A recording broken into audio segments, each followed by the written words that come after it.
The whole south coast of British Columbia, and I guess all the way up the coast, the Pacific coast, all the way up into Alaska and Yukon, is becoming known as the salmon forest. And the characteristic there is that you need to have salmon, first of all, but secondly, you need something, an animal species or group of species that take the salmon carcasses and actually chew them up.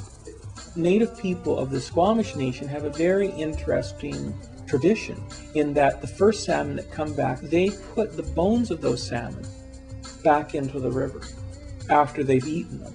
So after they've eaten the flesh, they put the bones back in because they feel that then that will bring the salmon back whole next time.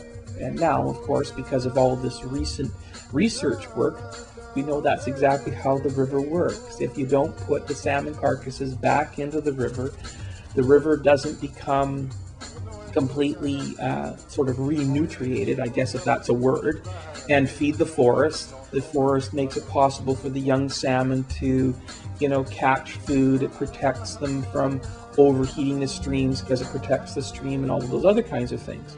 But when the salmon are there and the eagles come in, the eagles, seagulls and crows kind of work as a team. Each one eats something a little bit different on the salmon, and that basically breaks the salmon bodies up, makes it much easier to decompose, and that's how the nutrients are released back into the water and into not only the water, but into the groundwater that basically goes throughout the whole area.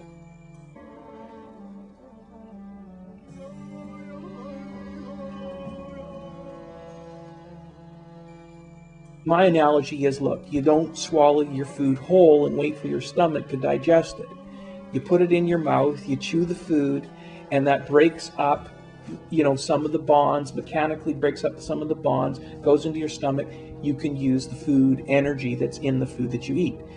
Well, in some ways, the river's a little bit like that. If you just simply put salmon carcasses into the river and put them into the water is about the same temperature as your refrigerator, around 4 degrees to 6 degrees Celsius. So you can imagine that the carcasses would take an extremely long time to disintegrate. So each individual bird does something completely different. But the eagles are the ones with the strongest adaptations in terms of their hooked beak and their claws.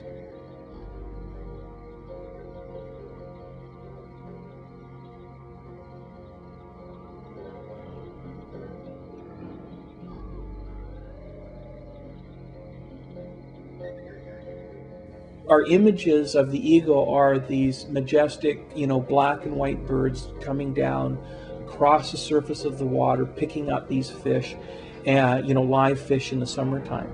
But in reality, it's in the winter when they put on all of their fat that they need for raising those chicks in the summertime and building up the strength that they're going to need for building their nests and doing all that stuff in the summer. And they get in these large congregations like in the lower Cheakamus and Squamish Valley. And so what's happening is that they're ripping up these carcasses. These carcasses then are decomposing faster, and those nutrients are being released into the system, and algae and small microorganisms are starting to grow on that.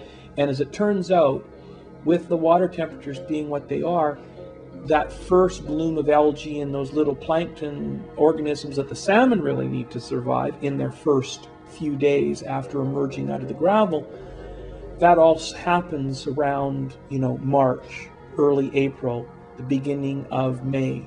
And it's all timed. It's like this marvelous biologically timed mechanism that the eagles come in December and January, the carcasses get ripped up, they're in small pieces, they've started to decompose, and by the time that we start to get longer daylight hours, those nutrients cause an explosion, what's called a plankton bloom or an algal bloom, even in the fresh water, and that causes an insect bloom, and those tiny insects and microorganisms are the things that the salmon eat before they go out.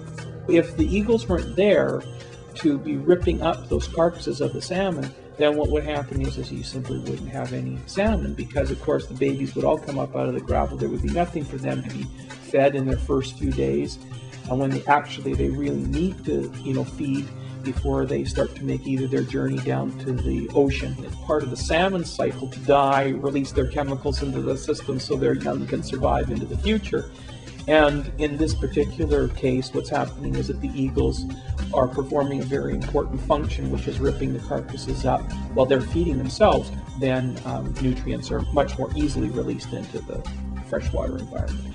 And not only into the streams, but wherever the water goes. And of course, you have to remember the bottom of a valley is like this giant hydroponic system where the water not only is flowing through the river, but it's also flowing through the ground as well. So it's carrying nutrients through the ground into underneath the forest.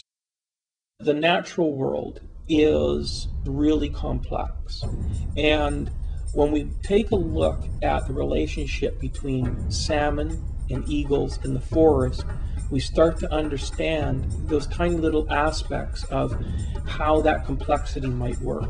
One of the ways I like to think about eagles and salmon is they're part of nature's tapestry. And so they're like a great weaving. And if you start pulling on too many threads of the weaving, it all falls apart. It's exactly the same for eagles, salmon, and forests.